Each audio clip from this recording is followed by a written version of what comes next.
Well, a pleasant good morning to our members, to our partners and friends.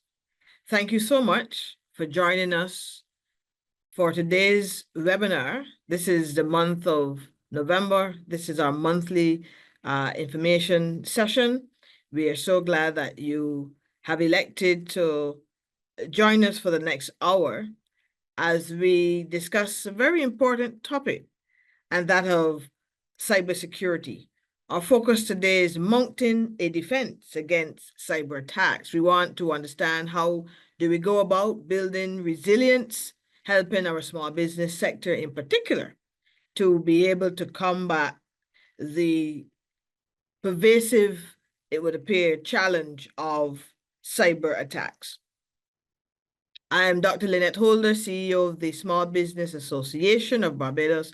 It is my distinct pleasure to moderate today's session. I'll begin by saying what I'm sure many of us on the call already know. We are in a very challenging environment when it comes to cybersecurity. Right here in Barbados, we can count the many cyber attacks that our public sector agencies have experienced, as well as private sector organizations. And sometimes it appears that, there's no end in sight, but there is still something we believe that we can do to help mitigate this risk.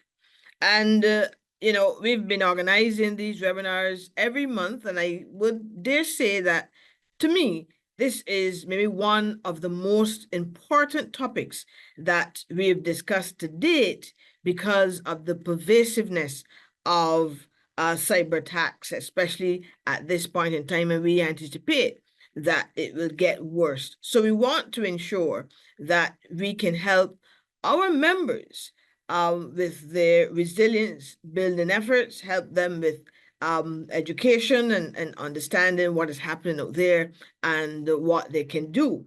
And for us as an association, that we can also look at what are some of the areas of advocacy and lobbying that we can engage in our programming going forward. So a pleasure to have you on the call today. For those of you who are new to this process, the association organizes a webinar every month on a topic of interest to our membership, to the business community, in an effort to help our firms do better business. All of our sessions are recorded and will be placed on our YouTube channel, on our website thereafter. So in the event that you miss an aspect of it, you didn't catch a particular point, you wanted to go over an area, fear not. You can review our YouTube channel and our website after. You can watch the presentation. And obviously, because our presenter will be sharing a PowerPoint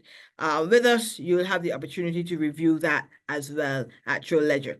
And then finally, at the end of the session, we'll post a link in the chat feature on this Zoom platform. And we'll ask you to pause just for about 5 minutes and answer a few questions for us, a part of our evaluation exercise, that we are able to have a better appreciation for your perspectives, what you would like us, to do to improve, what you thought were some key learnings from the session overall. So it will help us, colleagues, in our planning even for future sessions. So please, take a moment at the end and complete that evaluation exercise for us. As we come closer to the end, we'll post that link there that you can have that opportunity to share with us today. Now, colleagues, I'll also ask that as we go through the session, please jot your notes down, jot your questions and or comments down. And at the end of the presentation, we'll invite you to pose your questions in the chat feature on this platform, and we'll have a Q&A session after the PowerPoint has been presented. So please, as we go through, jot your points, jot your questions down, and we'll have that engaging session with our presenter today in our Q&A session. We're going to use the chat feature on this platform. So I'll invite you to pose your questions then. As you all know, we've been for some time now enjoying a very productive association with Cable and Wireless Business and Flow Business. And we are pleased this morning to have on the call with us Miss Kamla Hamilton. She's there in the Jamaica office of Cable and Wireless Business, but thanks to the technology, she can join us for this session and share with us today. Kamla is the Senior Product Manager of Securities Solutions at C&W Business. And she is an ICT professional who has established a track record of developing and executing innovative customer solutions that drive digital transformation. Now, with a focus on raising the awareness of cybersecurity and its role in improving the region's security posture as part of the product management team, she continues to build a portfolio of managed security services designed to mitigate cyber risk.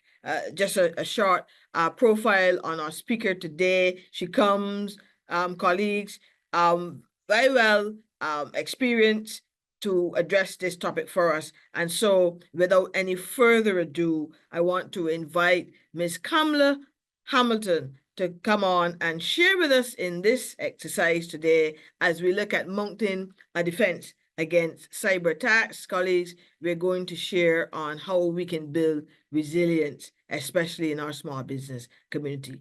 Welcome, Kamla. I know it's a 1 hour behind there in Jamaica, but Yes.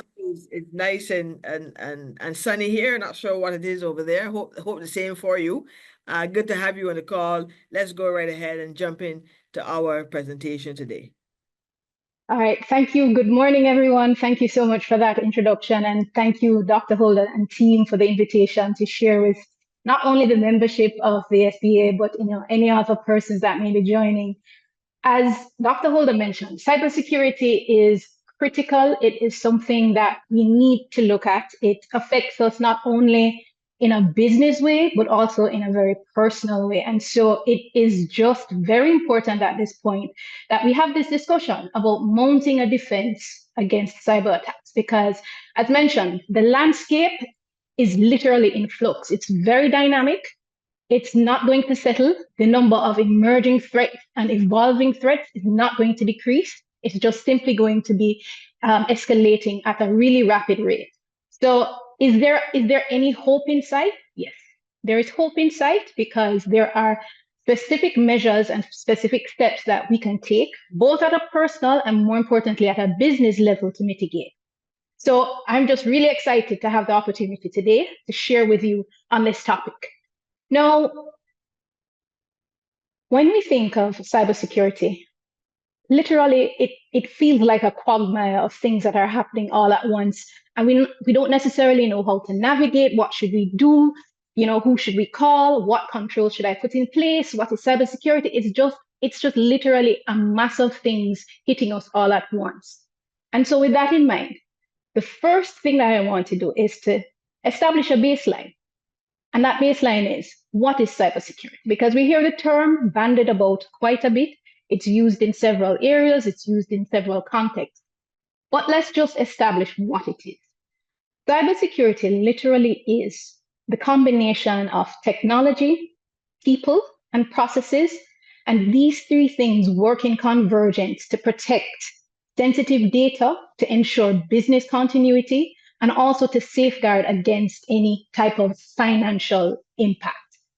So cybersecurity is built on those three pillars: the people, the processes, and the technology. And that is why it's so important that when we're looking at a cybersecurity approach for businesses, we not only take into consideration the technologies that are out there, but more importantly, how are we going to utilize those technologies? Who are the persons that are going to drive it? Because the three things work in tandem, and that is what contributes to creating and building a good cybersecurity posture. So now that we have that context and that baseline established in terms of what cybersecurity is, let's talk about the landscape. Now, the onset of the COVID pandemic meant that a lot of activities that we we did as businesses just simply escalated in the digital frontier, on the digital front, right? A lot of businesses began moving their operations to the digital space because of the physical restrictions that came about with COVID. So what it meant is that literally companies that previously were dealing or operating from a brick and mortar perspective, once they moved their businesses to the digital sphere, they literally became a target. And this is very important to understand that once you have established any type of digital presence, you are a target because one, the main and most important thing that drives these types of attacks is the acquisition of data. Data is the gold. Data is that treasure, that trove that everyone being the bad actors or the criminals, the cyber criminals, that is what they're going after. So especially in our hyper digital connected world, if everyone is a target, we have to employ some measures.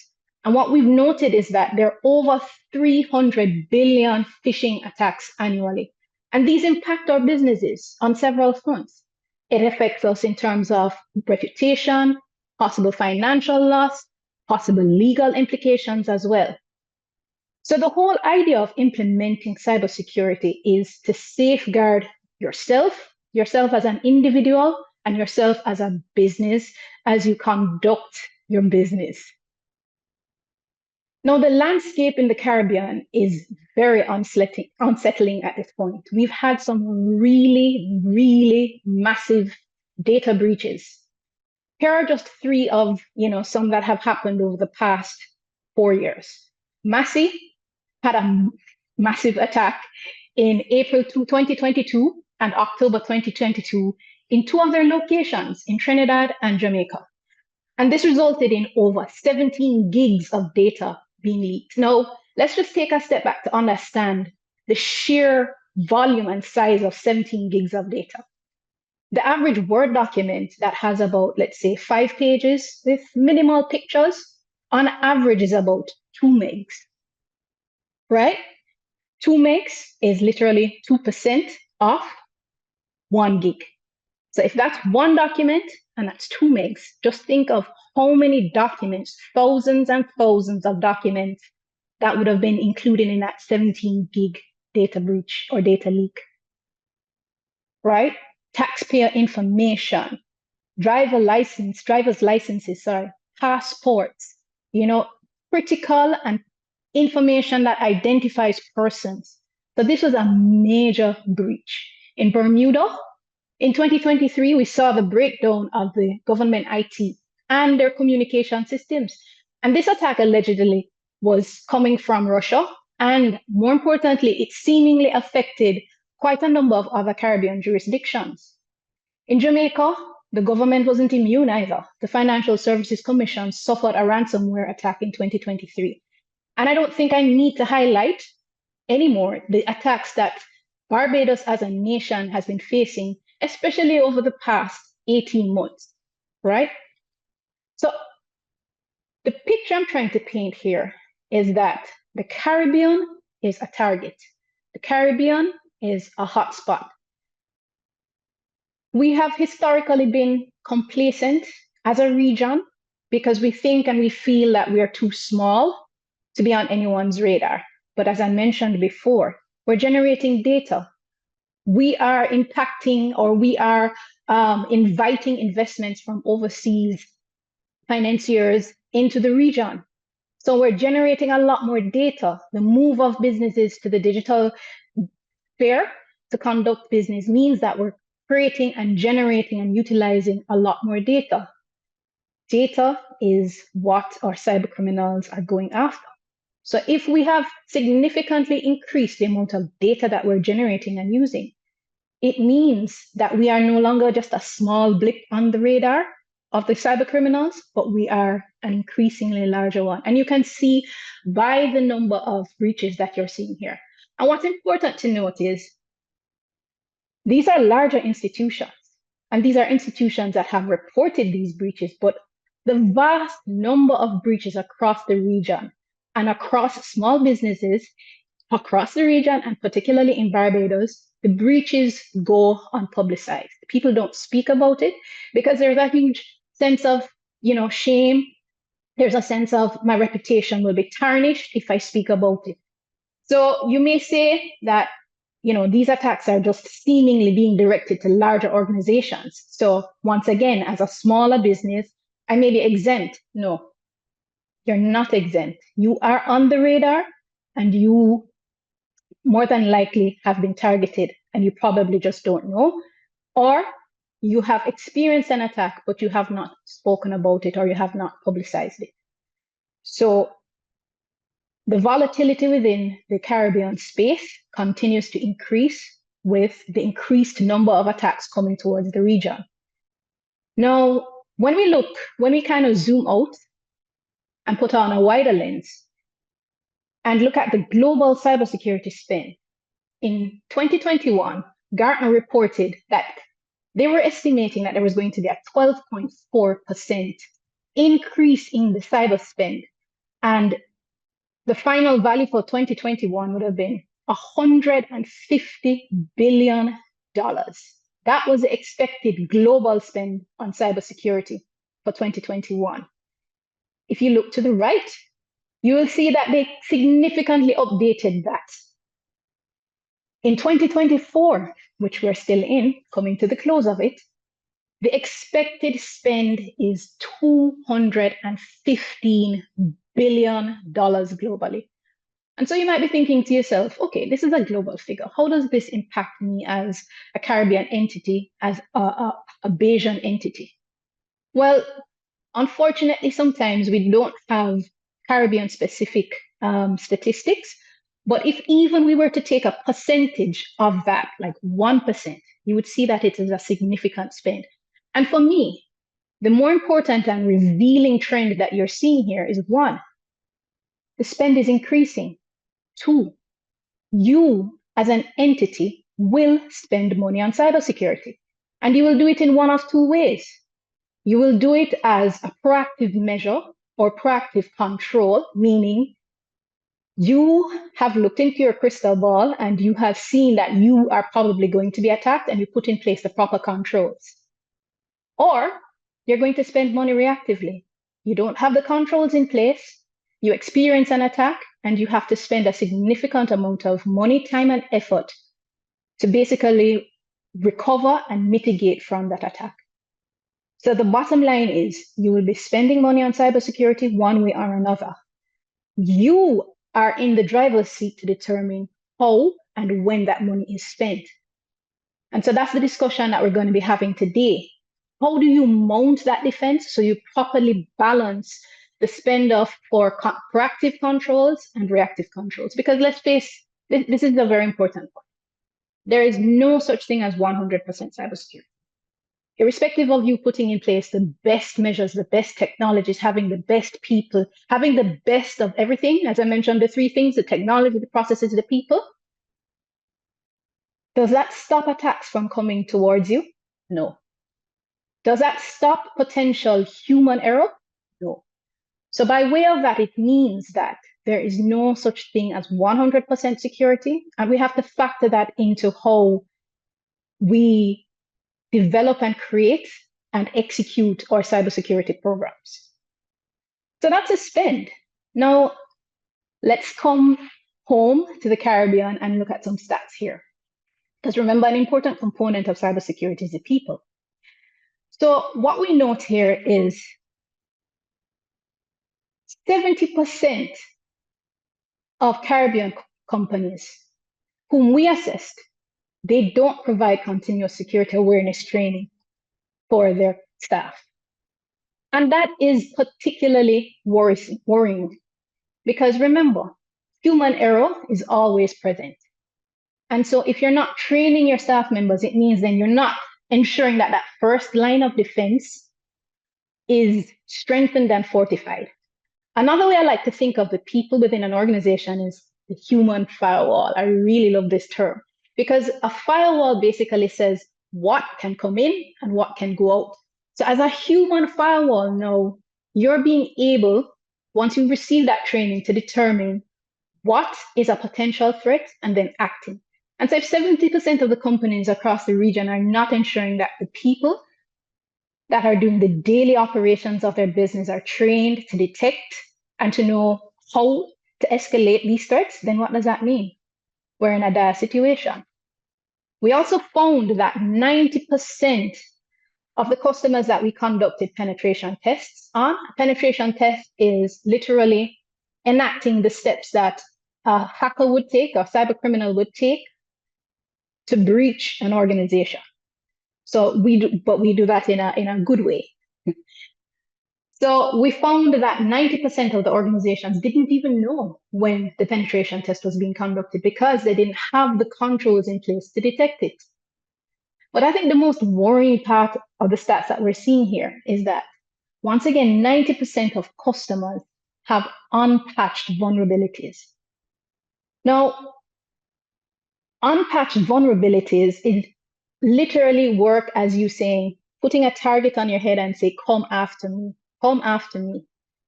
A vulnerability is a weakness in the system. And from time to time, the technology companies issue patches, which are fixes to plug those vulnerabilities. So if you have a vulnerability in your organization that's over a year old, unattended, then the situation is very dire. And so this is right across the board what we have observed in the Caribbean. But it's not all doom and gloom. Let me not say that, because the level of awareness is rising. And sessions like these, interactions like these with member groups, member associations like this one, is how the awareness is going to grow, how the awareness is going to increase, and how businesses are going to ensure and start to ensure rather that their cybersecurity hygiene and posture is improved. Now, I wanted to also share this state of emergency that occurred in Costa Rica. This occurred in Costa Rica in 2022. And literally, because of the sheer impact of the ransomware attack, the government issued a state of emergency. This was the first time in the world's history that a state of emergency had been declared for, one, a non-physical event, and two, a cybersecurity event. It was really outrageous, right? And it literally leveled the government in terms of their ability to provide services to the citizens. And it took a considerable amount of time for them to contain the threat, contain the destruction or disruption within the environment, and then return to some type of normalcy. We don't want to get there within the Caribbean, and certainly not within Barbados. So what we need to do then is that we need to continuously understand the landscape that is out there. A/B Test Institute has indicated this year that every single day, 450,000 new malware are detected. Malware is a malicious program like a ransomware attack. So every day in this world, 450,000 new malware instances are created. If that is not an indication for you that you should be taking cybersecurity, the security of your organization, seriously, then perhaps this next step. 144 million attacks were directed towards the Caribbean in 2022. And we have seen evidence of that number increasing by about 5% each year since. So, as I said before, we're living in a very dynamic and influx landscape where security is concerned. So we have to do something. We have to respond, and we have to put in place the measures. Utilizing the tools that are out there to have an appreciation of what is going on in the landscape is important. So as you can see here, this is just a depiction of one of the tools that can give additional information on what is going on in the landscape in terms of cyber threats.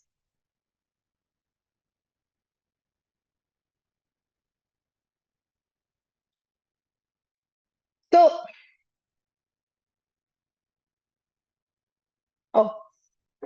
this is actually a really good real-time depiction of attacks from one vendor's perspective of what is going on within the region today. So you see a lot of attacks being generated from Europe towards North America. And this is literally what is going on in the digital space right now. So we're not seeing them visibly, but they are occurring in the digital space. So since we've already understood now the landscape that's out there, so we know what cybersecurity is, we understand the landscape that we are in, the dynamic landscape that we're in, let's delve into ransomware. Ransomware right now is the #1 security vector that is being used to launch or breach organizations, launch attacks towards organizations or breach attacks for organizations. You may have seen in the previous slides when I was showing you occurrences of cyber attacks within the region, if you would have noted that 80% of the occurrences, the cyber attack was ransomware. Ransomware is the #1 cyber attack method being utilized right now. And as we see here, every 11 seconds, a business globally is attacked by ransomware. And this was in 2021. And the number has just simply increased significantly because let's understand that ransomware today can be purchased and delivered as a service.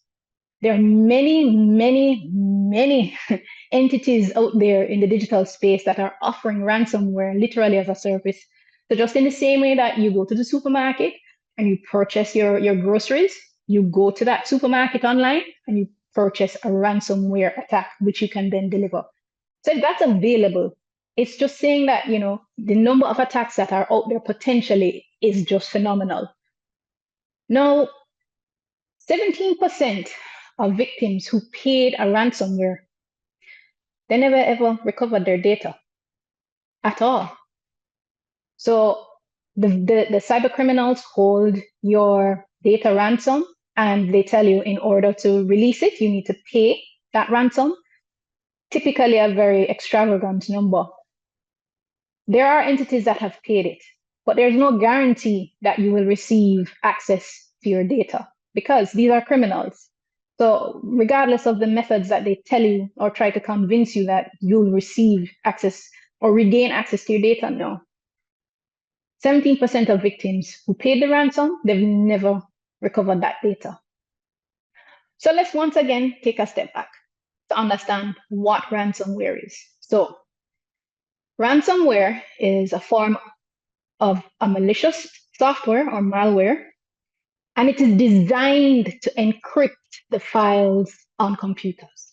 And then typically payment is demanded in exchange for decryption of these files. So literally, the purpose of it is to disrupt the business. You don't have access to the data that's critical to your business operations, and you're being asked to pay a fine or a ransom to regain access to it. Now we need to understand that ransomware has evolved from this significantly because before, the disruptive element was you not being able to access that data. But the nature of ransomware has changed significantly because let's face facts, these cyber criminals are after money. And if they can generate money in multiple ways from one attack, then they're going to do that. And so ransomware has now evolved to what we call a multi-vector attack. So the first vector is for them to encrypt your files, so you no longer have access to them. But before they actually encrypt it, they remove it, they take it out. And so now there's a potential for 2 ransoms to be levied against you. One, for the data to be decrypted and for you to regain access, and 2, for that data not to be published on the internet. Now, remember the elements of data or the components of data from that Massey attack? Passport information, driver's license information, very personal information about clients. Now, imagine the potential impact of those attackers releasing that information in a public space, or even reselling it to others, because that is done as well. So that's a 2-pronged or a 2-vector attack. And so that is how ransomware has evolved. And that is why it is just such a deadly form of attack. And that is why we need to have the controls in place to deal with it. So the impact of a ransomware attack, you suffer financial loss. It disrupts your operations significantly because you're not able to access that data, you're not able to process information, you're not able to conduct transactions, you're not able to give customers updates on their accounts or any such related activities. It causes significant reputational damage because who wants to do business with a business that has suffered a ransomware attack? There's no trust. Trust and credibility diminishes or goes completely out the window. There's data loss and a loss of data access as well as just described. More importantly, what we have been seeing across the region as countries pass data protection acts is that there is a legal and compliance impact negatively for these types of attacks. And there can also be intellectual property loss as well. Now, when you think of larger institutions, you say, wow, the impact of all of these things is significant. But when you look at a smaller business that has a smaller footprint, smaller resources, the impact is even greater because typically small businesses, either one, have not invested in any type of security controls, right? A ransomware attack for a small business is literally going out of business. It literally can put you out of business. So the impact there is significant and deadly. And so this is why within this space, we need to take it seriously. We need to consider, how do I protect my business? What are the steps that I should be taking to ensure that if an attack occurs, I can bounce back? What is my resiliency? But more importantly, if I'm going to be mounting a defense, what do I need to protect? But before we get there, let's talk about some of the likely causes of ransomware. So, phishing emails. I think there is probably no one on this call that has never received a phishing email. If you've never received a phishing email, just put in the chat, never received, and I will look at it afterwards. But I'm sure everyone on this call has received a phishing email. And because of, either information that you've gathered through speaking to other persons, or if you've had actual training, you employ certain things to know and to detect if it actually is if it's a legit email or if it's a phishing email. But unfortunately, there are a number of businesses, a number of persons within organizations that don't have those very core capabilities. And as such, it still remains the number one way within which ransomware enters an organization. We have poor user practices, lack of cybersecurity training, and the list goes on and on. So with that in mind, let's just do a quick recap on phishing. So phishing, it uses email or fraudulent websites to deceive persons. And the deception there is to give away confidential or sensitive information. So remember what I said, data is the primary target. So this is an example, as you're seeing on the screen, of a phishing email that I received some time ago in my work email. Now, clearly, of course, I'm English speaking. I'm a native English speaker. I don't have a second language. So once I saw this email, I knew immediately that it was a phishing attempt. Persons typically say that maybe you can look if the email is in your native language, you can look for grammatical errors and such. But with the advent of ChatGPT or Grammarly or all these wonderful tools that allow you to, or allow them rather, to have perfect English within the content of the email, that's not the only method that you can use. So what should you do? You should stop. All right? It's an acronym. And what it tells you, the first thing it tells you to do is literally stop, take a pause, look at the email, hover over the link as you're seeing here, and you notice that that link looks suspicious. So you take a pause, you observe, and then you proceed. Don't just immediately click on the link. This is one of the most important ways that we can combat ransomware. So do not click on suspicious links or attachments because it can result in a ransomware attack. Now, how do we defend against ransomware? So coming back now to the elements that you can use to mount that defense against this potential attack. Well, the first is this. We need to employ what's called an endpoint detection and response tool. So that's the technology component of the cybersecurity. The important thing that I want you to pay attention to here is that this technology is AI driven. So I've mentioned before that attackers are utilizing AI to deliver attacks at a much faster pace. They're more sophisticated. So it equally means that we have to utilize AI-enabled and AI-driven tools to protect ourselves. And so EDR today is a very good example of an AI-driven security solution. And what it does is that it autonomously monitors, detects, and allows for the response to threats in real time. So at the end of the day, there is proactive protection and automated mitigation for endpoints. And this is particularly important for SMBs because in the SMB space, typically you're utilizing a lot of cloud services, right? So sometimes your data or the security controls or protective measures that you can or should employ for that data falls under the shared responsibility with whatever cloud service you're using, whether or not it be, Microsoft, if it's Salesforce. I mean, there are multiple things, right? So you then need to ensure that the devices that you are using to access these services are protected. And those devices are not just limited to your laptops, your mobile phones, because we all conduct a lot of business on our mobile phones. So we need to ensure that these devices are protected so that at the very instant of any type of activity that looks ransomware-ish, I'm using that word, it can be detected by the tool and it can be properly mitigated. Because let's face it, we're not able to manually go in and protect ourselves. So we need to utilize automated tools.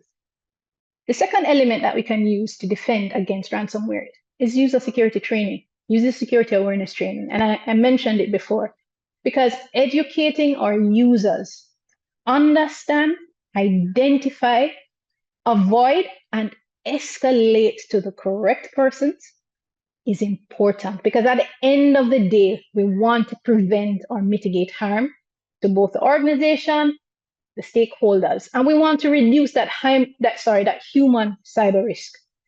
So these are two methods that we can employ to defend against ransomware, and these are easily available and accessible to SMBs. And this is a really good recommendation because there are tools and there are trainings such as this that are available to SMB entities right across the board. So it's very accessible. Now, let's look at how should I term this? This is actually an event that happened that we at C&W stepped in. It was earlier this year. An entity suffered a ransomware attack. And when we went in to do incident response, we discovered quite a bit of things within the environment. But what I want to draw your attention to first is it took us 23 days to restore 80% of the operations of that business. So 23 days, the business was not able to conduct business in its normal manner. So it meant that processing of transactions, interaction with customers, processing with third-party suppliers, just literally everything came to a standstill. And it wasn't until that 23-day mark when 80%, not 100%, 80% of the operations was restored. So can you imagine the massive impact that would have had to the business, as I mentioned before, the financial loss, the reputational loss?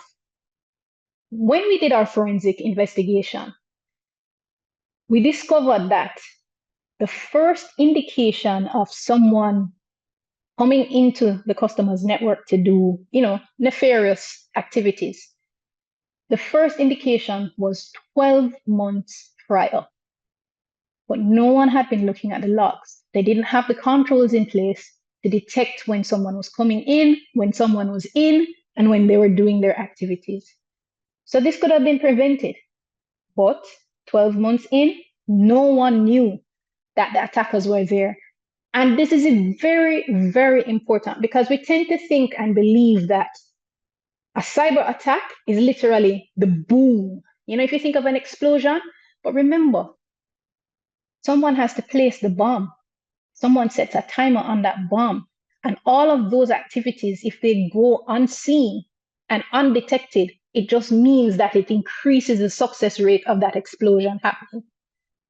So when we see that boom, such as this case, it already means attackers have been there for 12 months. And heaven knows what information they've been able to exfiltrate. Now, when we think of the cost of a ransomware attack, this entity spent over $100,000 on incident response and recovery because it resulted in not only in the containment, the forensics, the investigation, but servers had to be recovered. So that company spent over $100,000. Now, on the flip side, we were able to provide them with a service, endpoint protection that I just described to you. And the price point for that is $3,000 per month. Now, if we do the math, if they had that EDR solution in place for that 12 months, that the first attack was observed, first of all, that's $36,000. So putting in place a security control can cost you $36,000 versus not having anything in place and having to deal with incident response costing you over $100,000. So that in of itself just shows you that the cost of not doing or not having the controls in place is significantly higher than putting in place something. And so that is what we need to do. Because let's face facts, Gartner has said, based on its analysis of customers right across the board, that 90% of ransomware attacks, they are preventable. And I've just showed you 2 ways in which they can be prevented. And those are elements of mounting the defense for a SMB. Now let's take a step back because it's a lot of information, a lot to consume. What I'm going to be doing in this section is that I'm going to be carrying you through some steps now of how you can practically implement that defense.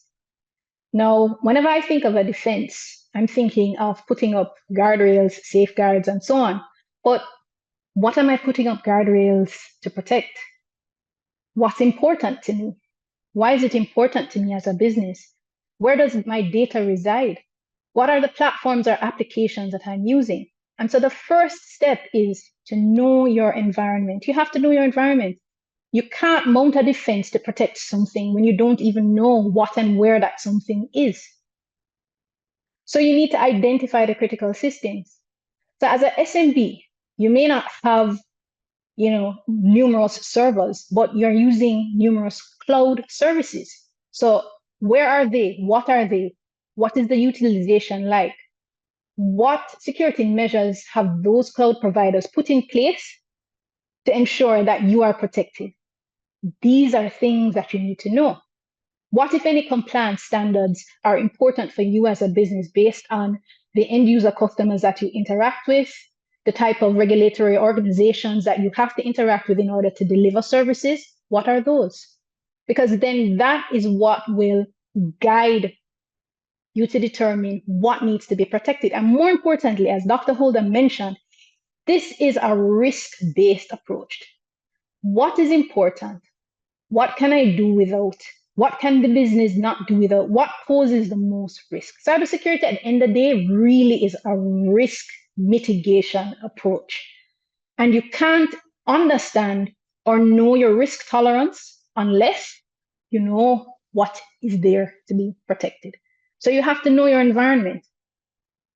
And one of the things I want to highlight here, specifically for Barbados, is the Data Protection Act. Knowing the legal regulations or guidelines that govern how you as a business should be operating in terms of the framework of cybersecurity and data protection is important. All businesses within Barbados are required to register. Are you registered? You have to obtain consent for data collection from the end user customers. You're required to implement security measures. More importantly, you are required to report breaches within 72 hours. Have you factored that into how you operate as a business? You have to inform affected individuals if their rights or their freedoms are in jeopardy. And I think this is a clincher. You can face fines of up to 250,000 Bajan dollars if you don't report the incident. So how does that factor into the controls that you need to put in place? How does that factor into the data that you need to protect? How does that factor into the persons that are handling and creating and using the data? Knowing your environment is critical and is a first step. The second is this, creating a cyber culture. And I think this as a session, me having this discourse with you all, this is critical to creating or being aware of how a cyber culture is created. Cyber culture, like any other culture within an organization or a business, it can't be driven from the bottom up. It has to be driven from the top down. The leadership, the exec, even if it is one person, it has to be driven by that. Because what you're trying to develop is a way of approaching and thinking about how you handle data. What do I do with this data? Who am I sharing it with? If I've accidentally sent an email with sensitive information to the wrong customer, what happens? So creating that cyber culture is important. And more importantly, pushing that cyber culture internally, you have to communicate the value and why it is important. We have a joke, we have a running joke that, persons tend to think that cybersecurity is only the responsibility of IT because everybody thinks of cybersecurity simply in terms of technology. And that's a falsehood. That's a 100% falsehood. Cybersecurity is the responsibility of every single person within an organization. Why? Because everybody forms part of that protective chain to ensure that an organization is not affected. Okay? Partnering with the right provider, partnering wisely, because at the end of the day, no one entity is able to do cybersecurity by themselves. You're just simply not able to do it, right? There's globally a $3.6 million gap in cybersecurity skills and competencies, and as such, it's just almost impossible. So as you go along, we need to prepare your organization for cybersecurity. So to mount your defense, you need to adopt AI-driven technologies, ensure that your files are backed up regularly and they're tested. It makes no sense to have a dry rot umbrella in the back of your car that once you open it and when the rain is falling and you get wet, you need to test your backup files. You need to conduct vulnerability scans to understand where the vulnerabilities are within the organization, and using two-factor authentication, which is another means of verifying who you are, it's important. So just going to quickly go through some facts and myths. So myth one, cyber threats are only targeted towards large enterprises in certain industries. Nope. Everyone is a target. And because SMBs lack advanced security solutions, it makes them an even larger target. Never experienced a cyber breach, so my security is strong. No, that's a complete myth. Because the landscape is always changing and new threats are always emerging, you're going to experience an attack. Cyber threats only come from the outside. No, they don't. They really don't. Insider threats come and they're equally devastating. A disgruntled employee, man, they can really tear your business down. Cybersecurity is 100% foolproof. I think everybody knows this because you're listening keenly to me when I said that it is not. It isn't. We have an emerging and changing landscape. And so, and cybersecurity is the sole responsibility of the IT department? No, it isn't. So in closing, you need to plan your strategy. You need to determine your current cybersecurity posture by knowing your environment. And once you know your environment, then you can implement the security measures to safeguard your digital platforms. You need to also create an incident response plan, which is akin to, that hurricane preparedness plan that we all have and we all know about. We need to educate your staff members on cybersecurity, and you need to also partner with reliable providers. And so that brings me to the close of my presentation. Thank you so much, Kamla. We could have gone on and on for the rest of the day. Colleagues on the call, we asked Kamla to try to just give us a snapshot. As you know, we only have 1 hour designated for our webinar. And we wanted to get some questions and comments in. But I mean, this information had been so comprehensive, Kamla, that I know that we're going to need to have a part 2, because there's much from the slides that have not really been shared. So we thank you so much, so much, so much. Colleagues, this is where we turn to you now. I'm asking you, please, as I indicated at the beginning, go to the chat feature, type your question and our comment there so we can have some interaction before we close our session. We are actually close to that time, but I'm going to ask Kamla to stay with us for another 10 minutes or so we can have some interaction. A few key points that came out while you get your questions together. One that I love, Kamla, is that data is like gold, because when you think about it, it is that the attackers are really after your data.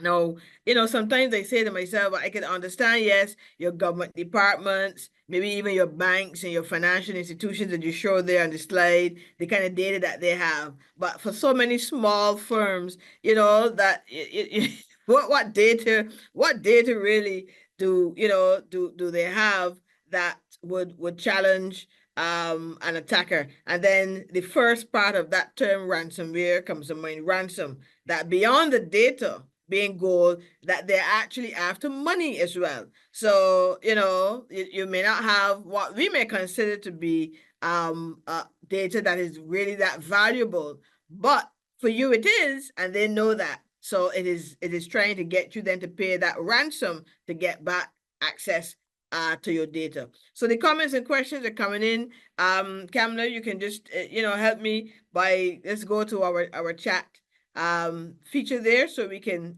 begin our conversation. Remember, colleagues, cybersecurity looks at technology, people, and the processes. And we have the first question there coming from Gregory. What responsibility does the ISP have in exposing its client to cyber breaches? That's the first one that we can take. And a follow-up to that, cybersecurity seems so elusive. Why bother, with the upfront spend beyond the bare minimum? Yeah. Okay. So let me answer the first question. Yes. As ISPs, we have a very, I don't want to say imposing, but we have a responsibility to ensure that we are protecting our customers. And for us at C&W, we take that very seriously, and that is tangibly reflected in the technology and the configurations that we implement within our network, within our core network, which significantly reduces the potential of attacks towards customers. Now, understand that access to the internet is, quote unquote, not a right per se, but it's a utility, it's a free utility that you as the end consumer can access. Now, whilst we have these protective measures in place, we can't tell you not to go to X site that is known to be malicious. You have the free will to go to that site. And then what incurs or ensues thereafter is as a result of that. But what we do is we protect our network from some vicious attacks that are out there called distributed denial of service, which is attackers literally pushing significant attacks to destabilize our network and to destabilize our ability to provide services for you. So we are constantly ensuring that layer of protection is there. So we have a semblance of order. We are also utilizing other technologies, detections, and protections to ensure that, once these things are detected, we make the relevant changes to ensure that we are staying as much as possible ahead of the game to ensure that what we deliver to you is right. In terms of the second question, cybersecurity being elusive, yes, I understand that it can seem daunting and it can seem elusive in a sense that, I've told you that you need to do it, but I'm telling you that something can still happen. But the fact is, you have to determine what is the potential for loss for you as an entity. What is the risk?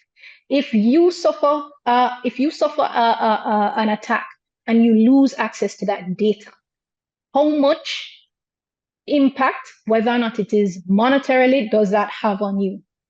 And then compare it against the monetary output or monetary spend, that you'd have to make to implement a baseline security.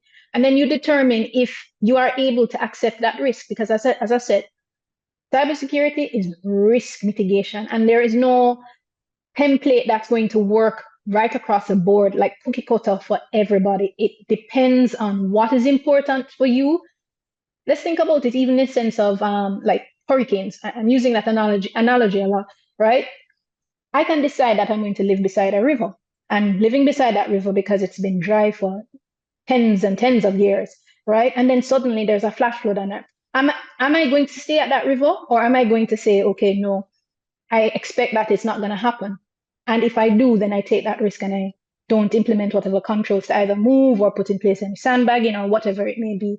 It's a similar approach.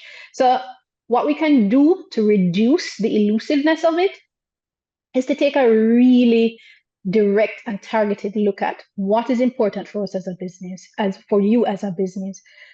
What impact can you withstand, and what does it mean for you? Right, very interesting response there to Gregory's comment. You in your presentation, Kamla, you use the example of a simple email phishing. Me, all of us, I'm sure on the call, have experienced phishing at some point in time. And I say to my staff here, this is a cultural thing. So your entire team needs to know, what to look for in emails. So sometimes I see an email, I guess from experience with this thing, so many attacks have come my way. You look at an email and you say, look, you can look at this email. Sometimes the spelling is incorrect. Sometimes, the domain is wrong, etc. And you can spot immediately that email is a phishing email. But you're right that with the advent now of chat GPT and all the other technologies, that they are, they're hunkering down on the accuracy now of the presentation. So how do you go about really assessing that email to determine that it is phishing?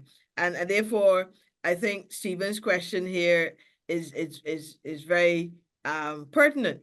Can we be at risk simply from opening the email or the text? What's your feedback? That's a really good question. And as I mentioned before, these attacks, they evolve. They don't stay the same way all the time, because the attackers want to be able to use multiple ways to lure you in and to be able to, have that, the word just eluded me. But nevertheless, so by simply opening an email, that can, depending on the type of or how complex the attack is, that can literally launch the attack, which is why the presence of tools that will automatically detect and go through incoming emails, the endpoint EDR solution, that is the layer now that doesn't depend on you as a human being, but is utilizing, the tool set and the configurations and the AN and so on to determine whether or not this email, even before it is opened, because it scans the email to see if there are any adherent malicious, context within that email that even just by opening it is going to make you open to an attack. So the use of those tools is literally how you can prevent that.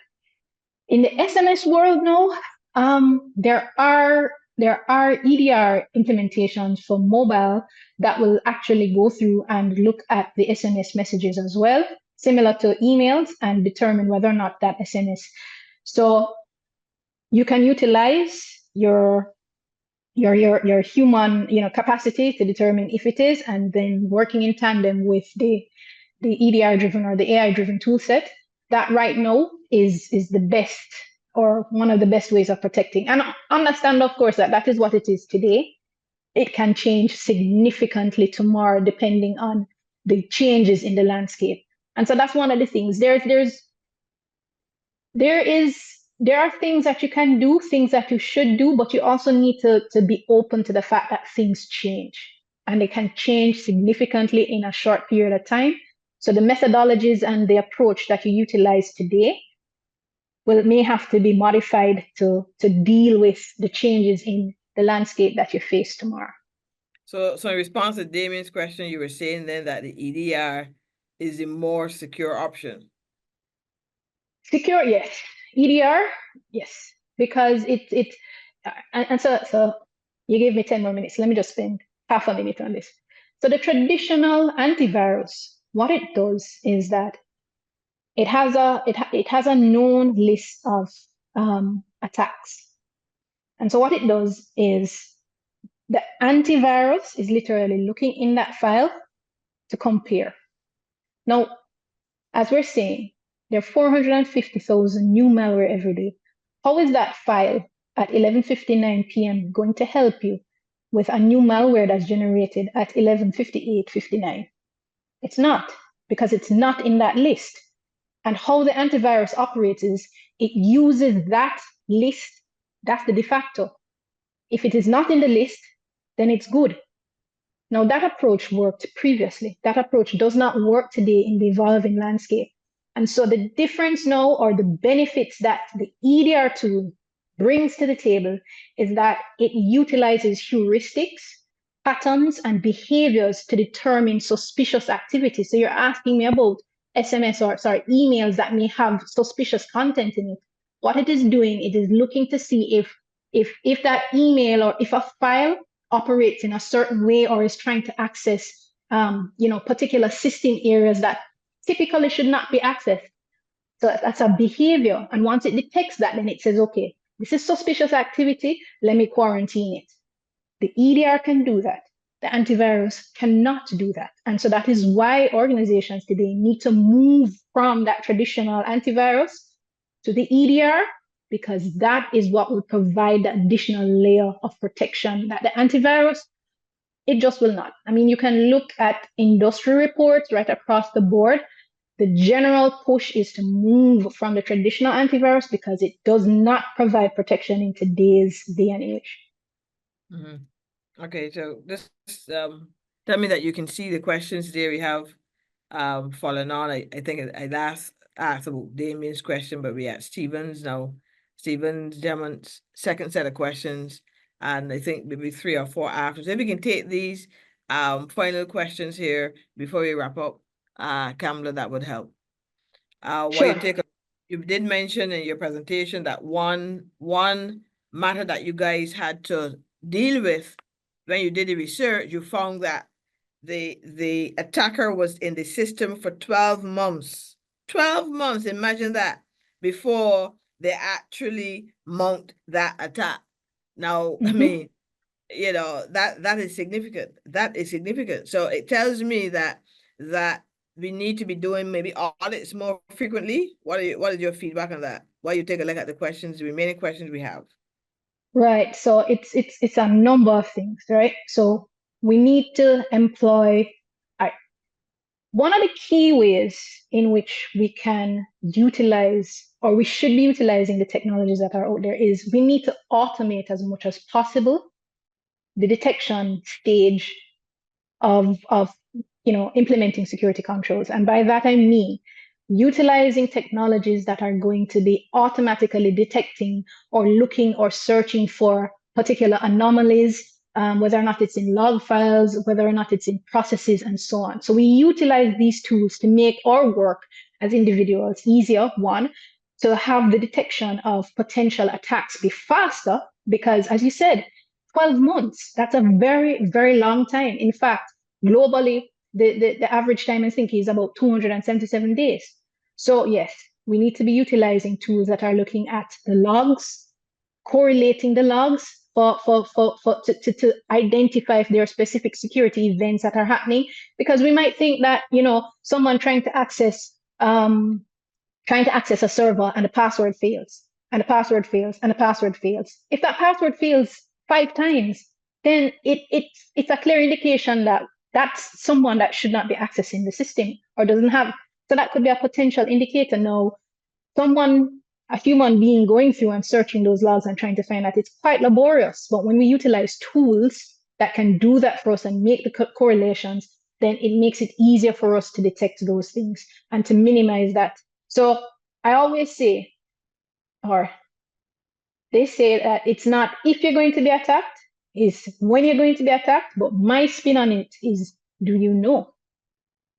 And so these are the ways and steps within that help you to know what is going on. Okay. All right, so let's take the final 3 or 4 questions we have here before we conclude. Sure. Okay, so I'm seeing a question: what recommendations can be made given the many ways our information is used today, or ways that persons can get information from social media, example, finding employment info. What are the recommendations? Okay, so what are the recommendations for what? Not sure what the context, but let me answer this way. So as persons, sharing information, sharing data on the various platforms, be cognizant of the fact that all of that information becomes fodder for cyber criminals to use to either go after you or to go after the institutions. And once it's on the net, once it's digital, that remains almost forever. All right, even though you can utilize different methods.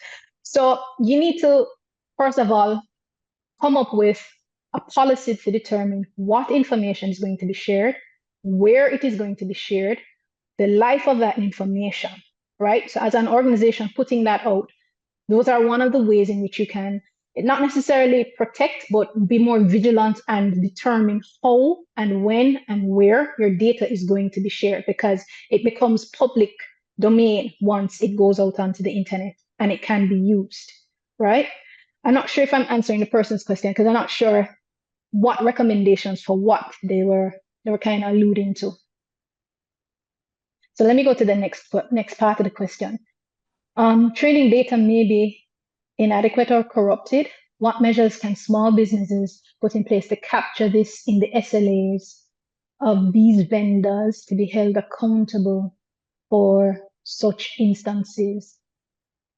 Training data. Service level agreements with vendors, because I mean, many small firms, as you could appreciate, rely on vendors to provide, various goods and services, because small firms might not have, you're not going to have a big team. So you can actually have vendors providing security services for the firm. Yeah.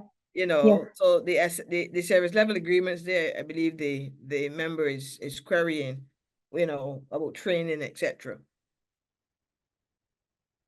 Right. So, I mean, service level agreements across the board, and particularly in the security space, they're very important and critical, because this is how you hold the service provider accountable. So ensure that you review the service level agreements and that you are in agreement with what is specified. What we've found is that when we're delivering managed services, sometimes the end customers don't read the service level agreement in its entirety. So they don't understand the full scope of what is being delivered, what response time means versus resolution time, because they're distinctly different.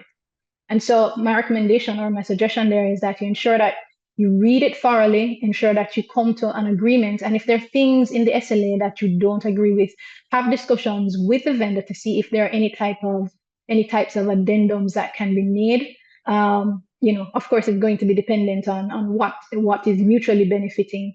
But yeah, the service level agreement is important. And I think the other important thing is to ensure that you're utilizing services, particularly in the cybersecurity space, from verified and qualified entities, right? Cybersecurity is a buzz right now. And what we've seen is a number of entities, smaller firms that have begun to deliver cybersecurity services.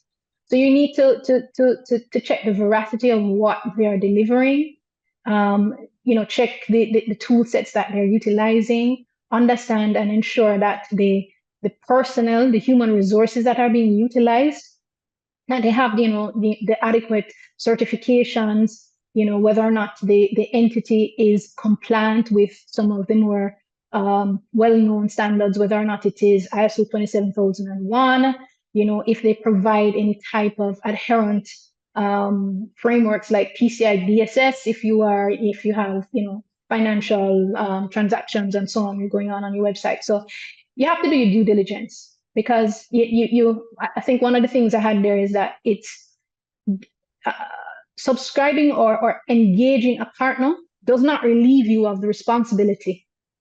The responsibility is primarily yours to ensure your organization. You're simply using the provider as a tool. So you have to guide and direct. So you have to know and do your due diligence. Okay, so before our other members leave the call, I'm going to ask the team to go ahead and put the link in the chat now. Please click on the link and complete this short evaluation tool while we ask Kamla to address the final two queries for us. I'm seeing a new one here from Theodore and the one from Sheila Legal. So Theodore is asking about, organizations. How can the organizations balance the need for strong security protocols with maintaining, a smooth and user-friendly experience for the employees, etc.? And Sheila is querying, what is the likelihood here in the Caribbean of competitors using this as an edge in the marketplace? Okay. So it's an age-old problem, balancing, ensuring you have the right security controls in place versus how it may negatively impact business operations. And it is not something that I can tell you, this is the template that works right across the board. It's really dependent on the organization, and it's a continuous tuning process, I believe, because with the emergence of new controls or enhancement to the controls, like for instance, passwords. So of before passwords, the thinking and the methodology for passwords was that you had to change the passwords every so often. The thinking now, when you do your research, they're moving towards not changing the password only when the password has been breached or compromised, which is a completely different thinking. And so it impacts now how the business operations can proceed. I mean, that may positively impact, but then it may take along with it additional tools that you need to use to supplement. So creating or finding that balance is a journey, and you may have it today, but then with the changing landscape, it might become, a little bit off kilter, and then you make adjustments as you go on, because it's really dependent on the organization.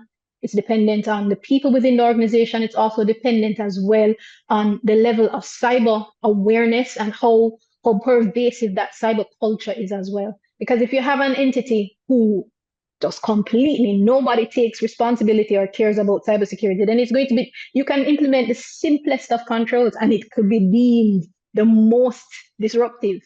But it's also so it comes along with training and educating persons as well.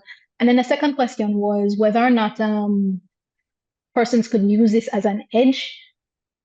Let me just go back to the question quickly. What's the likelihood here in the Caribbean of competitors using this as an edge in the market? Using cybersecurity? Well, this question obviously came. We were discussing a point in time, so the question was posed at that point. But we can reassess. Give an opinion as to what is being considered there, because you did mention in your presentation that there are persons who actually sell now information that is happening, one, And then so the person could have asked about that. And then secondly, you know, because of the pervasiveness of this, what's the possibility of competitors, you know, setting up their competition, if you will, to be attacked, so that they can have So the leg up on them. I mean, those are all possibilities, I believe, that maybe yeah, the considering. I mean, those are definitely all possibilities because the business practices of organizations right across the region, it varies. Not everyone utilizes ethical and moral approach to doing business. And if you think about it in the physical space, the decisions sometimes that organizations may take, then it can also transcend into the digital world and so on. I hope though that we won't get to that point, and that won't be used as a tactic to gain upmanship on competitors, because it just spells disaster for everyone. Because invariably, if you go down that road, it I believe it will impact you negatively as well. Because in order to be able to launch an attack like that right now, there are not many organizations that are able to do that. So it means you getting in direct contact with cyber criminals. And so once you engage with cyber criminals, you expose yourself to them. So they could be doing this on your behalf, but then tomorrow you could be their target because you've exposed yourself. So to answer the question, there is a likelihood, but I hope that it doesn't materialize. Okay. But thanks so much. I believe we all agree that, you know, we could go on with this conversation, this discussion for hours on end.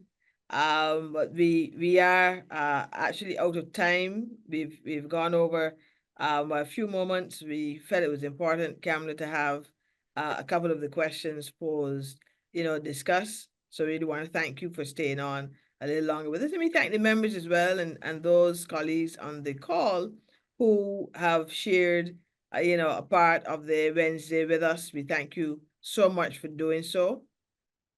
Folks, we've been looking at mounting a defense against cyber attacks for this month's members information session. We want to thank you for spending a part of your day with us. This is a part of the webinar series of the organization, where every month we come to you, our stakeholders, with a topic of interest, a topic that we believe will affect the business community and your ability to do business in the current environment. And today we've been looking at cybersecurity. Those from Barbados know that as recent as last week, our statistical department here in Barbados was attacked, following on from maybe 2 weeks or so before, when it was the Barbados Revenue Authority, I believe it was. So, you know, we understand that this is with us, and there are things that we need to do to be able to protect our firms. The fact is that, you know, there are those in other parts of the world who are just sitting every day, and that's all they're doing. Sometimes they're even being paid to do it, and they're after your data, they're after your money as well, a ransom to get back that data. You know, so that, you know, they can then, you know, remove that threat. So folks, we are always under attack. So a few key takeaways: we have to do the audits. The audits are critical. We have to invest in you know, some sort of security system, security mechanism. We're small firms. Yes, I appreciate that. And therefore we may need to maybe consider some sort of cluster approach. Kamla, I'm thinking that a conversation with Cable Wireless Business, C&W Business, may help in this way. We can look at maybe a cluster approach for MSMEs who will not have the budgets, the huge budgets to set aside for things like this. You don't have the IT departments and all that. Obviously, you can't procure, you know, cybersecurity experts on contract. And so we may need to look at that approach for our small firms to help them mitigate the risk associated with these threats. So I think that's a conversation that we need to have thereafter. But all of us have been affected at some point in time. For the members on the call, I'm going to use this opportunity to remind you that Facebook message that you've been seeing out there, promising to sell you membership information coming from the SBA. We sent out a message indicating some time ago that is a cybersecurity threat. I call it that. Yes, it is. All right. It is spam. Okay. It is not SBA. We, as you know, we do not sell membership data based again on the Data Protection Act. We cannot share membership data. So when you see things like that, that should tell you, no, this doesn't sound right. This here looks like an error, and delete it from your system. We've not been sending out emails, putting information on Facebook, etc. Okay, so things like that would tell you that look, something is wrong here, and we thank those members who actually call the office to verify the information. So please bear things like that in mind as we go forward. Kamla, I'll give you a final word. I'm sure you want to tell us about the guidelines for that you prepared. So let me give you a final word before we wrap up our session today. Okay, well, once again, I just want to thank you, Dr. Holder, and the Small Business Association for the invitation to come to this session. And just to let you know that I'm willing to come back and to have this discussion. The questions, the engagement from the participants was really good. So as I said, cybersecurity, it's here to stay with us, and we have to be mindful of how we approach. We have to approach it. It can't be elusive for us. We have to implement the controls. We have to be thinking about the technology, thinking about the people, thinking about the processes, because they all work together. And we've shared a brief document with the SBA team, kind of highlighting some of the things that I've spoken about. So please feel free to utilize that. And Dr. Holder, we will definitely have that discussion about the cluster approach, because I think it's very important and very, very key to ensuring that the MSMEs of Barbados are protected. Yeah, thank you kindly. So colleagues, we'll email out to you the guidelines. Is a short document, not very long, not very detailed, prepared by K&W's Business for firms, for small firms. We send that out to you that you can have that. You can read it, and use it as a guide. Things that you should know, remind yourself about, systems that you should put in place, etc. And we will for sure, before year end, have that discussion and seek to come up with a solution for a cluster approach that we can ask K&W to work with us on, that we can bring to the membership to help, with your mitigation plans as we look to mount that defense. So stay tuned. We'll be back with you in another few weeks, months on this particular solution. So once again, thank you so much. I hope that you did click on the link there in the chat and that you completed that very short evaluation tool for us. Again, for those who may have joined us late, the session was recorded and will be made available on the YouTube channel, SBA website as well, that you can go back and you can watch, because there's some aspects of the PowerPoint that you can appreciate Kamla didn't get to go through, and you have the PowerPoint there that you can go through as well at your leisure and pleasure. So thank you again. This concludes it now for this year, 2024, for our webinar series this month of November. This is the final one. In December, we have another event. So all members, please stay tuned. We have our independence and going into Christmas activities that we are inviting you to participate in.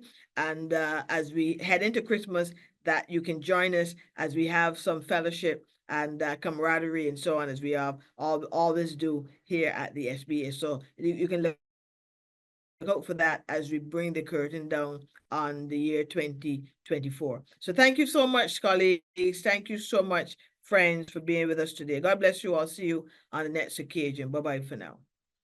Thanks. Bye-bye.